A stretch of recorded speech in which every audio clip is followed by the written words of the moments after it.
Praise the Lord. Praise the Lord.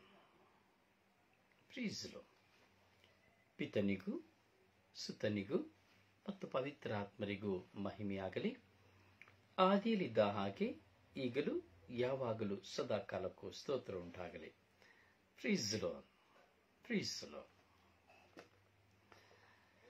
ಪ್ರಭು ಯೇಸುವಿನಲ್ಲಿ ನನ್ನ ಪ್ರಿಯ ಸಹೋದರ ಸಹೋದರಿಯರೇ, ದೇವರ ಮಕ್ಕಳೇ,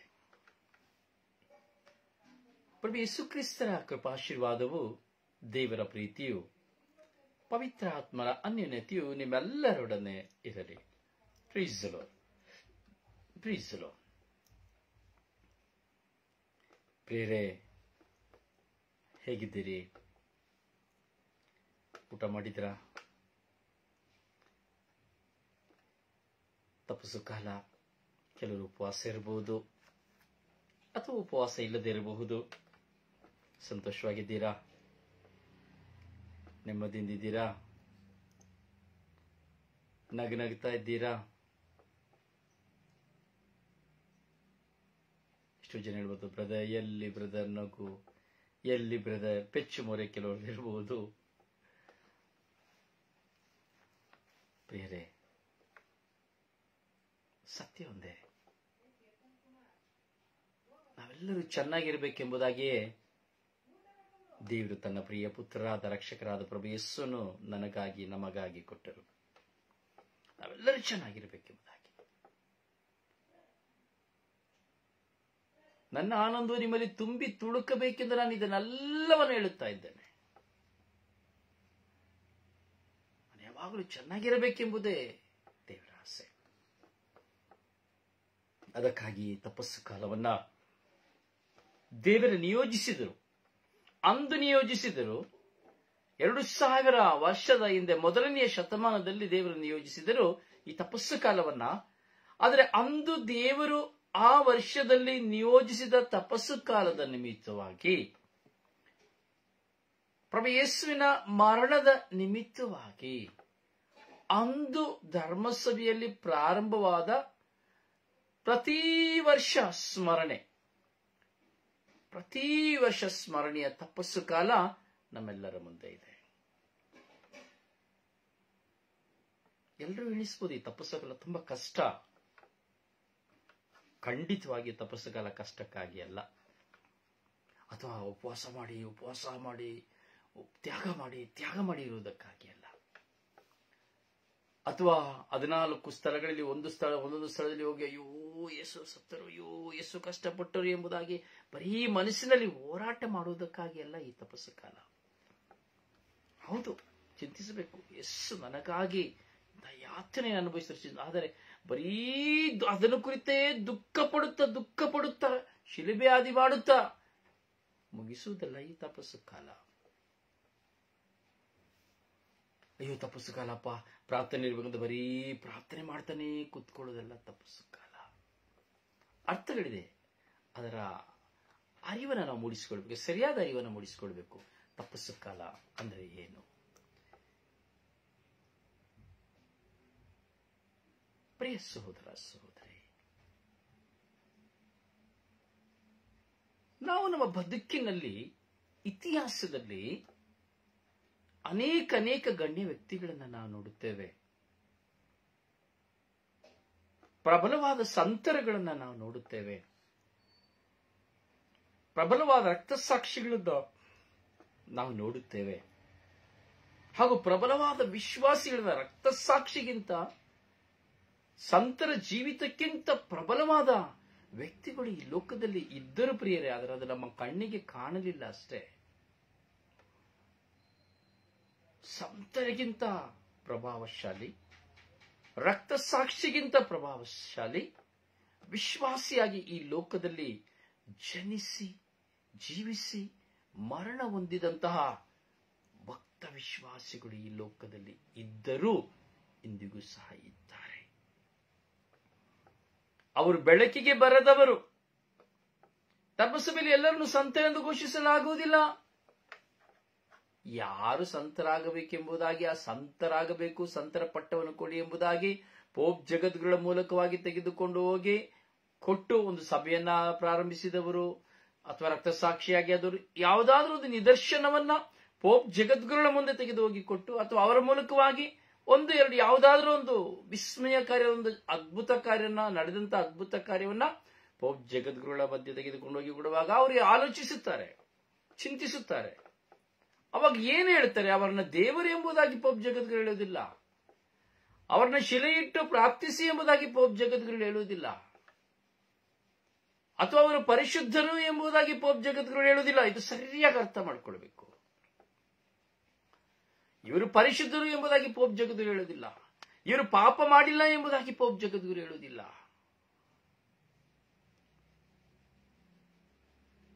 ಕನ್ಸಿಡರ್ ಮಾಡೋದಿಲ್ಲ. ಎಲ್ಲರೂ ಪಾಪಿಗಳೇ, ಎಲ್ಲರೂ ಸಂತರೇ. ಜೀವಿಸಿರುವ ನಾನು, ನೀವು ಪ್ರತಿಯೊಬ್ಬರು ಸಂತರೇ. ಜ್ಞಾನಸ್ನಾನವನ್ನು ಸ್ವೀಕರಿಸಿದ ಪ್ರತಿಯೊಬ್ಬರು ಸಂತನೇ. ಯೇಸು ಕ್ರಿಸ್ತರಲ್ಲಿ ಭರವಸೆ ನಿರೀಕ್ಷೆ ಇಟ್ಟಂತ ಪ್ರತಿಯೊಬ್ಬನು ಸಂತನೇ. ಸತ್ತ ಸಂತನಿಗಿಂತ ಶಕ್ತಿ ಜೀವಿಸುವ ಸಂತನಿಗೆ. ಸತ್ತ ಸಂತರಿಗಿಂತ ಶಕ್ತಿ ಜೀವಿಸುತ್ತಿರುವ ನಿನಗೆ, ನನ್ನ ಸಹೋದರ ಸಹೋದರಿ, ನಿನಗೆ. ಅವರು ಸತ್ತು ಹೋದರು, ಆದರೆ ಜೀವಿಸುವಾಗಲೇ ನಾನು ಸಂತನಾಗಲು ಸಾಧ್ಯ. ಜೀವಿಸುವಾಗಲೇ ನನ್ನ ಸಂತನ ಬದುಕನ್ನು ಬದುಕಲು ಸಾಧ್ಯ. ಜೀವಿಸುವಾಗಲೇ ನಾನು ಯೇಸು ಕ್ರಿಸ್ತನಾಗಲು ಸಾಧ್ಯ. ಜೀವಿಸುವಾಗಲೇ ನಾನು ರಕ್ತಸಾಕ್ಷಿಯಾಗಲು ಸಾಧ್ಯ. ಜನ ನೋಡುವುದಕ್ಕಾಗಿ ಅಲ್ಲ, ಅಥವಾ ಧರ್ಮಸಭೆ ಪರಿಗಣಿಸುವುದಕ್ಕಾಗಿ ಅಲ್ಲ. ಕೆಲವರು ನಾನು ಸಂತನಾಗಬೇಕು ಅಂತ ಆಸೆ, ಸಂತನಾಗಬೇಕು ಅಂತ ಆಸೆ, ರಕ್ತಸಾಕ್ಷಿ ಆಗಬೇಕು ಅಂತ ಆಸೆ. ನೀನು ಸತ್ತ ಮೇಲೆ ಯಾರು ಎತ್ಕೊಂಡೋಗಿ ಹೇಳ್ತಾರೆ ಕಣ್ರಿಯ, ನೀನೊಂದು ಕುಗ್ರಾಮದಲ್ಲಿ ಸತ್ತು ಬೀಳುತ್ತೀಯಾ, ನಿನ್ನನ್ನು ಯಾರು ಸಂತರು ಎಂದು ಹೇಳಲಾಗುವುದಿಲ್ಲ. ಯಾಕೆಂದ್ರೆ ನಿನಗೆ ವಿರುದ್ಧವಾಗಿ ಹೋರಾಟ ಮಾಡಿದವರೇ ನಿನ್ನ ಮುಂದೆ ಇರಬೇಕಾದರೆ ಯಾರು ನಿನ್ನನ್ನು ಸಂತರಿಗೆ ತೆಗೆದುಕೊಂಡೋಗಿ, ರೋಮ್ಗೆ ತೆಗೆದುಕೊಂಡು ಹೋಗಿ ಸಂತನಾಗಿ ಮಾಡಲು ಸಾಧ್ಯವಿಲ್ಲ. ಯಾಜಕರು, ಅಲ್ಲಿಯೂ ಯಾವ ಒಡುಕುಗಳಿಲ್ಲದಂತ ಯಾಜಕರು ಅಥವಾ ಒಂದು ಕನ್ಯಾಸ್ತ್ರೀ, ಇವರಲ್ಲೂ ಮಾತ್ರ ಆರಿಸಿಕೊಳ್ಳಲು ಸಾಧ್ಯ. ಹೆಚ್ಚಿನ ಪ್ರಾಮುಖ್ಯತೆ. ಅಲ್ಲದೆ ಒಬ್ಬ ಸಾಧಾರಣ ಮನುಷ್ಯನನ್ನು ಸಂತ ಎಂದು ಪರಿಗಣಿಸುವುದಕ್ಕೆ ಯಾವ ರೆಕಮೆಂಡೇಶನ್ಗಳು, ಯಾವ ವಿಧವಾದಂತಹ ಆಧಾರ ಪೂರ್ವಕಗಳು ಸಿಕ್ಕುವುದಿಲ್ಲ. ಆದ್ದರಿಂದ ಇದನ್ನು ಕುರಿತು ಚಿಂತಿಸುವಂತಿಲ್ಲ, ಚಿಂತಿಸಬಾರದು. ನಾನು ಹೇಳಿದೆ, ಜೀವಿಸುವ ಸಂತ ನೀನು. ದಾನ ಧರ್ಮವನ್ನು ಮಾಡುತ್ತಾ ಪರರ ಮೇಲೆ ಕರುಣೆ ತೋರುತ್ತಾ, ದಯೆ ತೋರುತ್ತಾ, ಉಪವಾಸ ಮಾಡುತ್ತಾ, ಪ್ರಾರ್ಥಿಸುತ್ತಾ, ಪರರ ಭಾರಗಳನ್ನು ಹೊತ್ತುಕೊಳ್ಳುತ್ತಾ, ಸೇವೆ ಮಾಡುತ್ತಾ, ಆಸ್ಪತ್ರೆಗಳನ್ನು ಸಂಧಿಸುತ್ತಾ, ಬಂಧಿತರನ್ನು ಸಂಧಿಸುತ್ತಾ, ಪ್ರಭು ಯೇಸುವಿನ ವಾಕ್ಯದಲ್ಲಿ ನಿರತನಾಗಿ, ಪ್ರಭು ಯೇಸುವಿನ ವಾಕ್ಯವನ್ನು ಧ್ಯಾನಿಸಿ, ಪ್ರೀತಿಯಿಂದ, ಕ್ಷಮೆಯಿಂದ, ಸಹನೆಯಿಂದ ಒಂದು ದಿನ ಸತ್ತು ಹೋಗುತ್ತೆ ಅಲ್ವಾ, ನೀನೇ ಸಂತ. ನಾನೇ ಸಂತ. I am the Saint, powerful Saint. ಯಾಕಂದ್ರೆ ನನ್ನ ಜೀವಿತದಲ್ಲಿ ನಾನು ಸಂತನಾಗಿ ಬದುಕಿ ಸಾಯುತ್ತೇನೆ. ಜನ ಮೆಚ್ಚಿಸಿಕೊಳ್ಳುವ ಸಂತನಾಗಬಾರದು ಪ್ರಿಯರೇ. ದೇವರು ಮೆಚ್ಚಿಸಿಕೊಳ್ಳುವ ಸಂತ ನಾನು ಮತ್ತು ನೀವಾಗಬೇಕು. ಗೊಂದಲವಾಗಿರಬಹುದಾ? ಪ್ರಶ್ನಾರ್ಥಕವಾಗಿರಬಹುದಾ?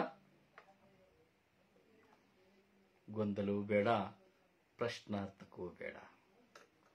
ತಪ್ಪಿಸೋ ಕಾಲದ 17ನೇ ಧ್ಯಾನವನ್ನು ನಾವು ನೋಡ್ತಾ ಇದ್ದೇವೆ. ಮರ್ತು ಹೋದೆ. ಎಷ್ಟನೇ ಧ್ಯಾನ ಅಂತ ಹೇಳಿದ್ರಿಂದ ದಯವಿಟ್ಟು ತಪ್ಪು ಎಣಿಸಬೇಡಿ.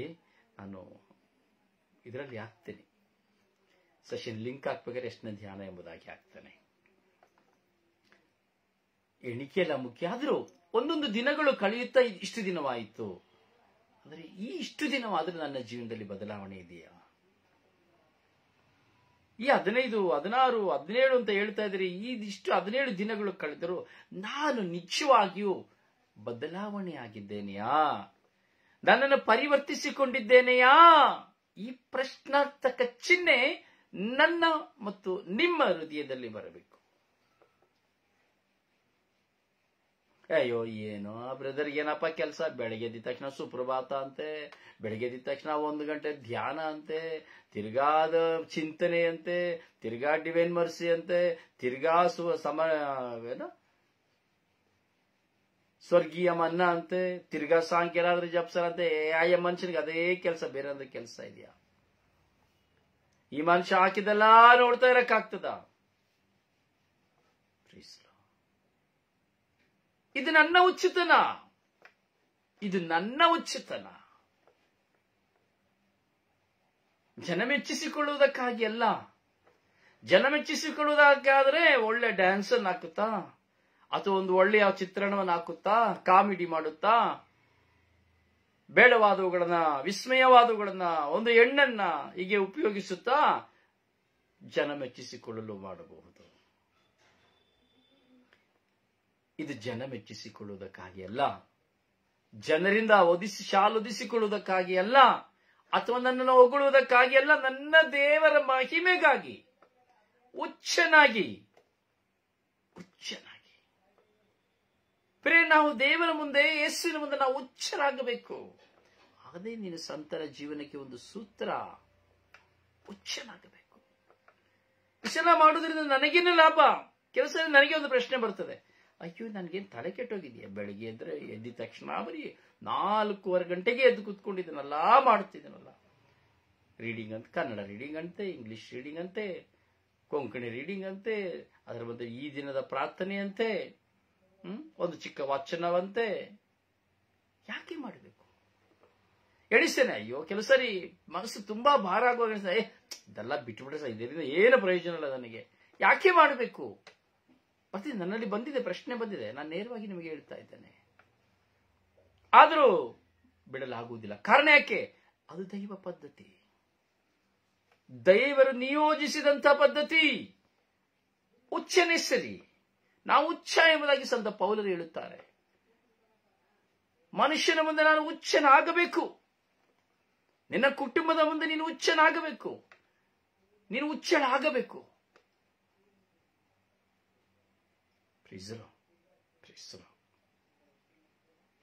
ನಾನು ಪ್ರಾರಂಭದಲ್ಲಿ ಹೇಳಿದೆ, ನಾವು ಯಾವಾಗಲೂ ಚೆನ್ನಾಗಿರಬೇಕೆಂಬುದೇ ದೇವರ ಆಸೆ, ನಾವು ಸಂತೋಷವಾಗಿರಬೇಕೆಂಬುದು ಆಸೆ. ಅದಕ್ಕಾಗಿ ಪ್ರಭು ಯೇಸು, ತಂದೆ ದೇವರು ತನ್ನ ಪ್ರಿಯ ಪುತ್ರರಾದ ಪ್ರಭು ಯೇಸುವನ್ನ ನಮಗೆ ದಾರಿ ಎರೆದರು. ಅವರ ರಕ್ತವನ್ನ ನಮ್ಮ ಪಾಪಗಳ ಸಲುವಾಗಿ ಸುರಿಸಿದರು, ನಮಗಾಗಿ ಯಾತನೆ ಪಟ್ಟರು, ನಮಗಾಗಿ ಯಾತನೆ ಪಟ್ಟರು. ಯಾಕೆ? ನೀನು ಚೆನ್ನಾಗಿರಬೇಕು ಅಂತ, ನಾನ್ ಚೆನ್ನಾಗಿರ್ಬೇಕು ಅಂತ, ಹತ್ಕೊಂಡು ಗೋಳಾಡ್ಕೊಂಡಿರ್ಬೇಕು ಅಂತಲ್ಲ ನಾನು ಹೇಳಿದೆ. ತಪಸ್ಸು ಕಾಲ ಬಂತು, ಅಯ್ಯೋ ಇಲ್ಲಿ ಟೆನ್ಷನ್ ಮಾಡಿಕೊಂಡು ಕುತ್ಕೊಂಡು ಉಪವಾಸ ಎಣಿಸ್ಕೊಂಡು, ಉಪವಾಸ ಮಾಡಿದ ಎಣಿಸ್ಕೊಂಡು, ಟೈಮ್ನ ನೋಡ್ಕೊಂಡು ಟೈಮ್ ಎಣಿಸ್ಕೊಂಡು ಇಲ್ಲ, ಇದೆಲ್ಲ ದೇವರು ಹೇಳಲಿಲ್ಲ.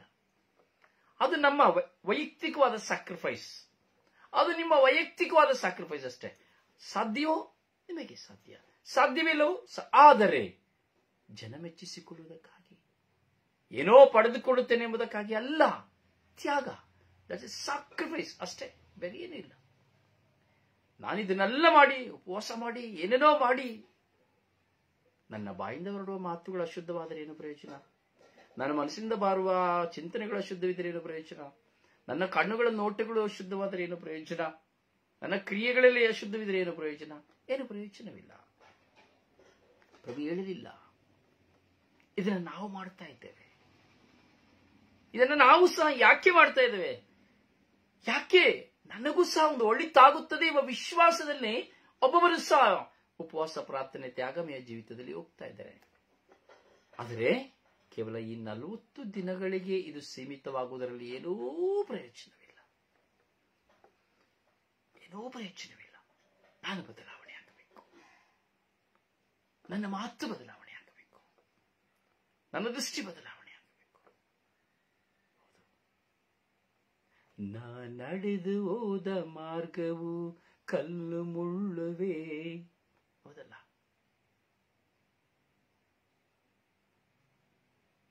ಹೌದು.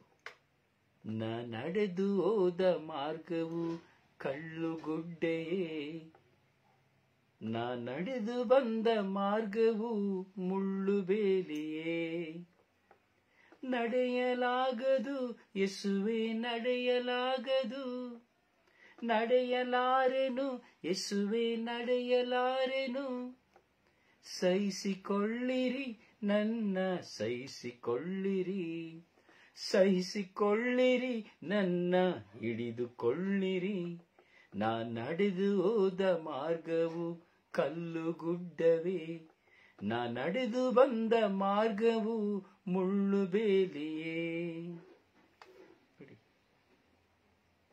ನಡೆಯಲಾಗದು ಯೇಸುವೆ ನಡೆಯಲಾಗದು, ಸಹಿಸಿಕೊಳ್ಳಿರಿ ನನ್ನ ಸಹಿಸಿಕೊಳ್ಳಿರಿ, ಹಿಡಿದುಕೊಳ್ಳಿರಿ ನನ್ನ ಹಿಡಿದುಕೊಳ್ಳಿರಿ.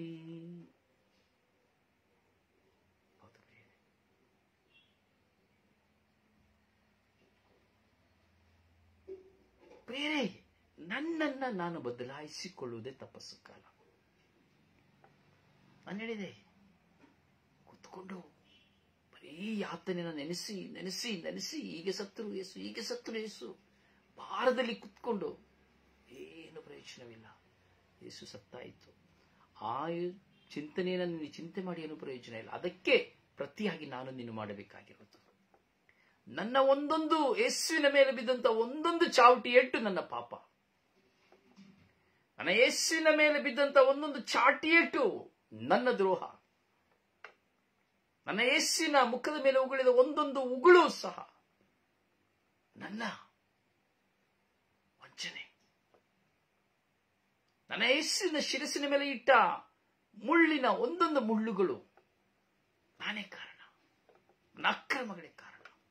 ಯೇಸುವಿನ ಕೈಗಳಿಗೆ ಜಡಿಯಲ್ಪಟ್ಟ ಮೊಳೆ, ಕಾಲುಗಳಿಗೆ ಜಡಿಯಲ್ಪಟ್ಟಂತಹ ಮೊಳೆ, ಬಲಪಾರ್ಶ್ವದಲ್ಲಿ ತಿವಿಯಲ್ಪಟ್ಟಂತಹ ಬರ್ಚಿ, ದೇಹದ ಎಲ್ಲ ಗಾಯಗಳು ನನ್ನ ಪಾಪವೇ, ನನ್ನಿಂದಲೇ. ಯೇಸುವಿನ ಸಾವಿರಾರು ಗಾಯಗಳಿಗೆ ಒಂದೇ ಒಂದು ಗಾಯಕ್ಕೆ ನಾನು ನಿನ್ನ ಔಷಧಿಯಾಗಲು ಸಿದ್ಧನಾಗಬೇಕು. ಅವರ ಗಾಯಕ್ಕೆ ನಾನು ಔಷಧಿಯಾಗಲು ಸಿದ್ಧನಾಗಬೇಕು. ನಾನು ಮಾಡಿದ ಪಾಪದ ನಿಮಿತ್ತವಾಗಿ ಆ ಪಾಪದಿಂದ ಹೊರಬರುವುದೇ ಆ ಔಷಧಿ. ನಾನು ಮಾಡುತ್ತಿರುವ ಅಕ್ರಮದಿಂದ ನಾನು ಹೊರಬರುವುದೇ ಅದು ಒಂದು ಔಷಧಿ. ಇದನ್ನು ಬಿಟ್ಟು ಕೇವಲ ಪ್ರಾರ್ಥನೆ ಮಾಡ್ತಾ ಇದ್ದೇನೆ, ಉಪವಾಸ ಮಾಡ್ತಾ ಇದ್ದೇನೆ, ಜಪಸಾಲ ತಿರುತ್ತಾ ಇದ್ದೇನೆ, ಪೂಜೆಗೆ ಹೋಗ್ತಾ ಇದ್ದೇನೆ, ತಪಸ್ಸು ಕಾಲ ಬಂತು, ಏನು ಪ್ರಯೋಜನವಿಲ್ಲ. ನಾವು ಚೆನ್ನಾಗಿರಬೇಕು. ಅದಕ್ಕಾಗಿ ಯೇಸು ಸತ್ತರು. ನಾವು ಚೆನ್ನಾಗಿರಬೇಕು, ಅವರ ಪುನರುತ್ಥಾನದಲ್ಲಿ ನಾವು ಒಂದಾಗಬೇಕು. ಅದಕ್ಕಾಗಿ ಪ್ರಭು ಯೇಸು ಸತ್ತರು. ಅದಕ್ಕಾಗಿ ಯೇಸು ಸ್ವರ್ಗದಿಂದ ಇಳಿದು ಬಂದರು. ನಾವು ಚೆನ್ನಾಗಿರಬೇಕು, ನಾವು ಚೆನ್ನಾಗಿರಬೇಕು, ನೀವು ಚೆನ್ನಾಗಿರಬೇಕು. ಪರಸ್ಪರ ಪ್ರೀತಿಸಬೇಕು, ಒಬ್ಬರನ್ನೊಬ್ಬರು ಪ್ರೀತಿಸಬೇಕು, ಸಹಿಸಬೇಕು, ಕ್ಷಮಿಸಬೇಕು. ಈ ಪ್ರೀತಿನೂ ಇಲ್ಲ, ಸಹಿಸುವಿಕೆಯೂ ಇಲ್ಲ, ಕ್ಷಮಿಸುವಿಕೆಯೂ ಇಲ್ಲ ಅಂದ್ರೆ ತಪಸ್ಸು ಕಾಲ ನಿನಗೆ ಸುಳ್ಳು. ಅದು ನಿನಗೆ ವಂಚನೆಯ ಕಾಲ, ಅದು ನನಗೂ ನಿನಗೂ ದ್ರೋಹದ ಕಾಲ, ನನಗೂ ನಿನಗೂ ದ್ರೋಹದ ಕಾಲ, ವಂಚನೆಯ ಕಾಲ. ಎಷ್ಟೋ ಜನಕ್ಕೆ ಸತ್ಯ ಗೊತ್ತಿಲ್ಲ. ಸತ್ಯವನ್ನು ಹೇಳಿಕೊಡ್ಲಿಕ್ಕೆ ಬರುವಾಗ ಯಾರಿಗೂ ಕಿವಿ ಕೇಳೋದಿಲ್ಲ, ಹಾಗೂ ಮತ್ತೊಬ್ಬರು ಕೇಳಲಿಕ್ಕೂ ಸಹ ಬಿಡುವುದಿಲ್ಲ. ಪ್ರಿಯರೇ, ನಾವು ದೇವರ ಮಕ್ಕಳು. ಇಷ್ಟೂ ಕಾಲಗಳು ನಾವು ಜೀವಿಸ್ತಾ ಇದ್ದೇವೆ. ನನ್ನ ನಿಮ್ಮ ಪ್ರಾಯಗಳನ್ನ ಎಣಿಸುವುದಾದ್ರೆ 30, 40, 50, 60, 70, 80 ವರ್ಷ, 80 ವರ್ಷ ಅಥವಾ ಇನ್ನು ಹೆಚ್ಚೇ ಇರಬೇಕು. ವಾಕ್ಯವನ್ನು ಕೇಳ್ತಾ ಇದ್ದೇವೆ. ಆದರೆ ಪ್ರತಿ ದಿನದಲ್ಲಿ ನಾನು ವಾಕ್ಯವನ್ನು ಆಲಿಸುವಾಗ ಆ ನನ್ನ ವಾಕ್ಯದಲ್ಲಿ, ನಾನು ಆಲಿಸುವ ವಾಕ್ಯದಲ್ಲಿ ನನ್ನ ದೇವರು ನನ್ನೊಡನೆ ಏನು ಮಾತನಾಡುತ್ತಾ ಇದ್ದಾರೆ. ಮತ್ತೊಬ್ಬರು ಸಾರುವ ಶುಭ ಸಂದೇಶವಾಗಿರಬಹುದು, ಅಥವಾ ನೀನು ಕುಳಿತು ಮೌನವಾಗಿ ಹೇಳುವ ವಾಕ್ಯವಿರಬಹುದು, ಅಥವಾ ನೀನು ಓದುವಂತಹ ದೇವರ ವಾಕ್ಯವಿರಬಹುದು. ಇವುಗಳ ನಿಮಿತ್ತವಾಗಿ ದೇವರು ನಿನ್ನನ್ನು ಸ್ಪರ್ಶಿಸಿ ನಿನ್ನನ್ನು ಪರಿವರ್ತಿಸಲು ಯತ್ನಿಸುವ ವಾಕ್ಯ ಯಾವುದು? ಇದನ್ನು ನಾವು ಚಿಂತನೆಗೆ ತೆಗೆದುಕೊಳ್ಳಬೇಕು ಪ್ರಿಯರೇ. ನೂರಾರು ವಾಕ್ಯಗಳನ್ನ ಬಾಯ್ಹಾಟ್ ಮಾಡಬಹುದು, ತಪ್ಪಿಲ್ಲ. ನೂರಾರು ವಾಕ್ಯಗಳು ನನಗೆ ಗೊತ್ತು ಎಂಬುದಾಗಿ ಬಾಯ್ಹಾಟ್ ಮಾಡಬಹುದು, ತಪ್ಪಿಲ್ಲ, ತೊಂದರೆ ಇಲ್ಲ. ಆದರೆ ಯಾವ ವಾಕ್ಯದಲ್ಲಿ ನೀನು ಸ್ಥಿರವಾಗಿದ್ದೀಯಾ? ನಾನು ಯಾವ ವಾಕ್ಯದಲ್ಲಿ ಸ್ಥಿರವಾಗಿ ಜೀವಿಸ್ತಾ ಇದ್ದೇನೆ? ಒಂದೇ ವಾಕ್ಯದಲ್ಲಿ ಸ್ಥಿರವಾಗಿ ಜೀವಿಸಲಿಕ್ಕೆ ಸಾಧ್ಯ. ನಾನು ಹೇಳ್ತೇನೆ, ನಿಮ್ಮ ಮುಂದೆ ಎಷ್ಟೋ ಜನ ಬ್ರದರ್ಸ್ ಫಾದರ್ಸ್ಗಳು ಎಷ್ಟೋ ಸಾವಿರ ವಾಕ್ಯಗಳನ್ನ ಹೇಳಿರ್ಬೋದು, ಎಷ್ಟೋ ಜನ ಬರೆದಿಟ್ಕೊಂಡಿರ್ಬೋದು, ಅಥವಾ ಎಷ್ಟೋ ಜನ ಬಾಯ್ಹಾಟ್ ಮಾಡ್ಕೊಂಡಿರ್ಬೋದು. ಒಳ್ಳೇದು, ತುಂಬಾ ಒಳ್ಳೇದು, ತುಂಬಾ ಒಳ್ಳೇದು. ಆದರೆ ಒಂದೇ ಒಂದು ವಾಕ್ಯ ನಿಮ್ಮ ಜೀವಿತದಲ್ಲಿ ಸ್ಥಿರವಾಗಿದೆಯಾ? ನಾನು ಹೇಳುತ್ತೇನೆ, ಒಂದೇ ಒಂದು ವಾಕ್ಯ.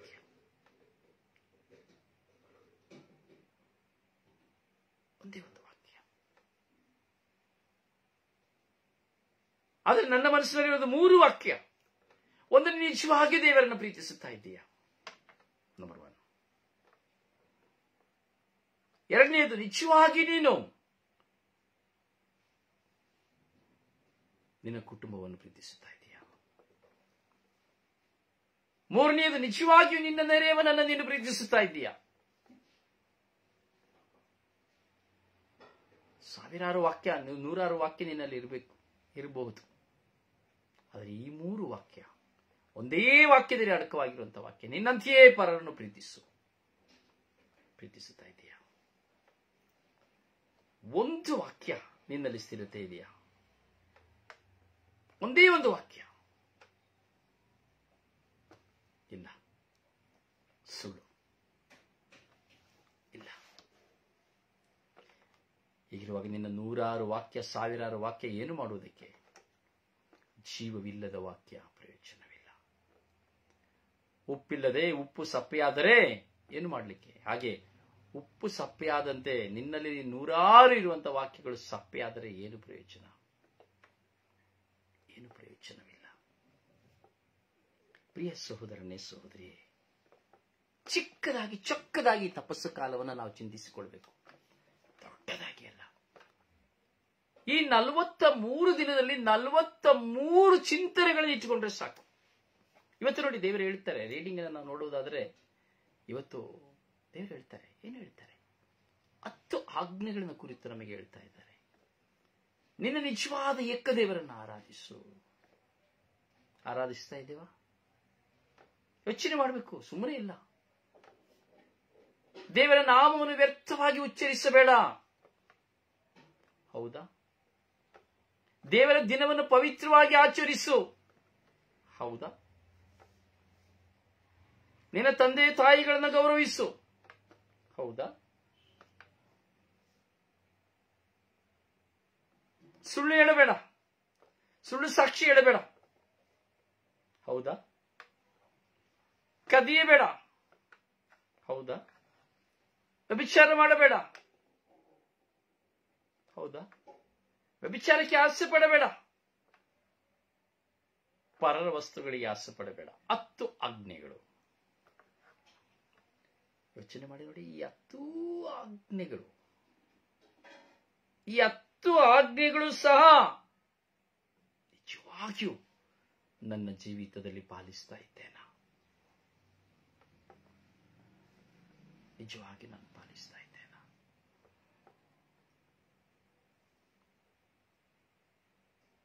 ಅತೀವವಾಗಿ ನಾವು ಯೋಚನೆ ಮಾಡಬೇಕು.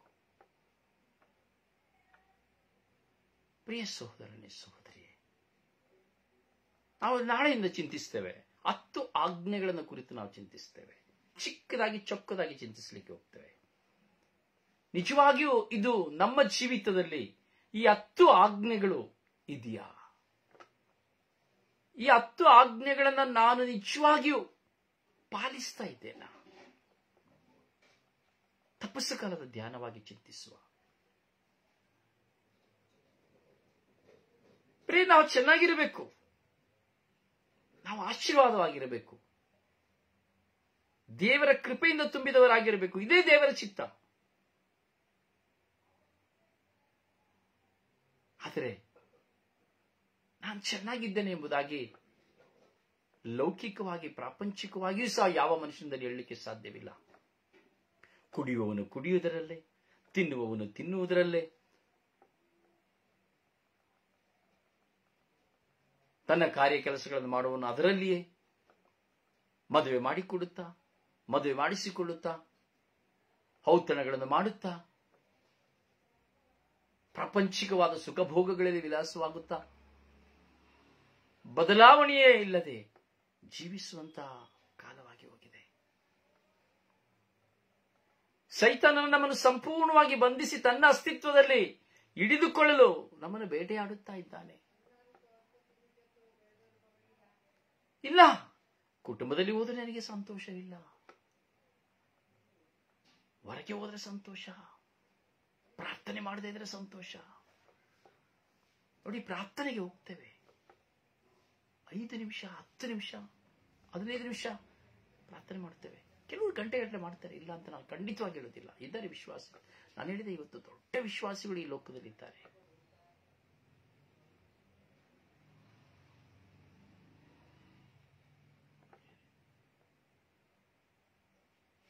ಎಲ್ಲ ಮಾಡ್ತಾ ಇದ್ದೇವೆ, ಪ್ರಾರ್ಥನೆ ಮಾಡ್ತಾ ಇದ್ದೇನೆ.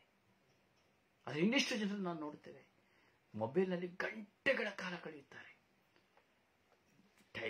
ಟೆನ್ಷನ್ನೇ ಆಗೋದಿಲ್ಲ, ಬೇಸರವೇ ಆಗೋದಿಲ್ಲ. ಇನ್ನೂ ಇನ್ನೂ ಇನ್ನೂ ಅಂತೇಳಿ ಸ್ಕ್ರೋಲ್ ಮಾಡ್ತಾನೆ ಇರ್ತಾರೆ.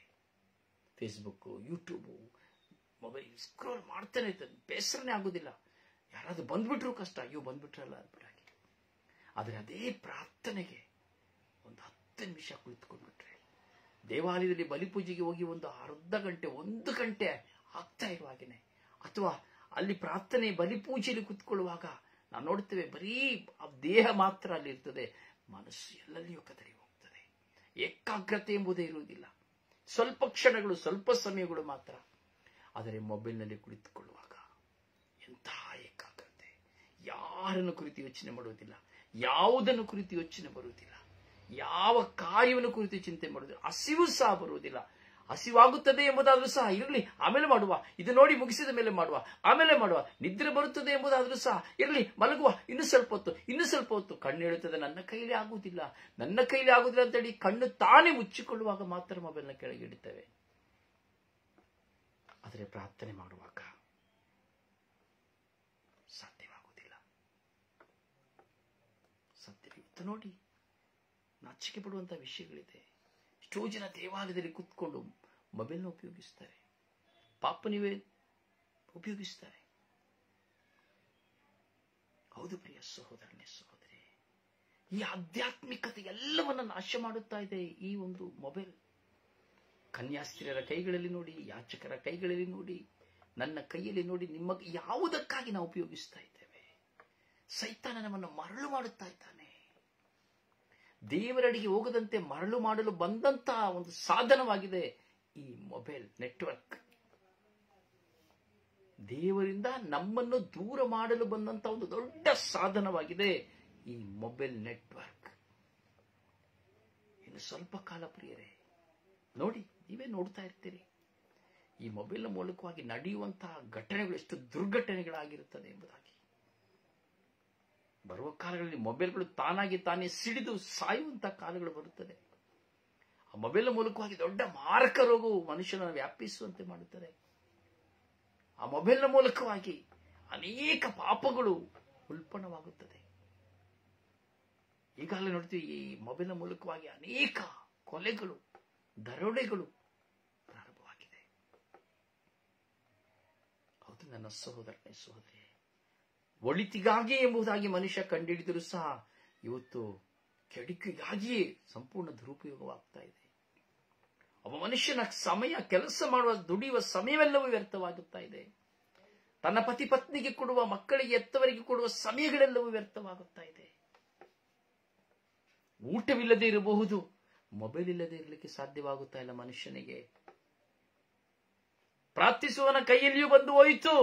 ಒಮ್ಮೆ ನೋಡಿ, ಒಮ್ಮೆ ಅವನು ಗುಲಾಮರಾದರೆ ನೋಡಬೇಕು. ಕೆಲವು ಸರಿ ನೋಡಿ, ಎಷ್ಟೋ ಜನ ಪ್ರೀಚರ್ಸ್ನ ನೋಡಿ,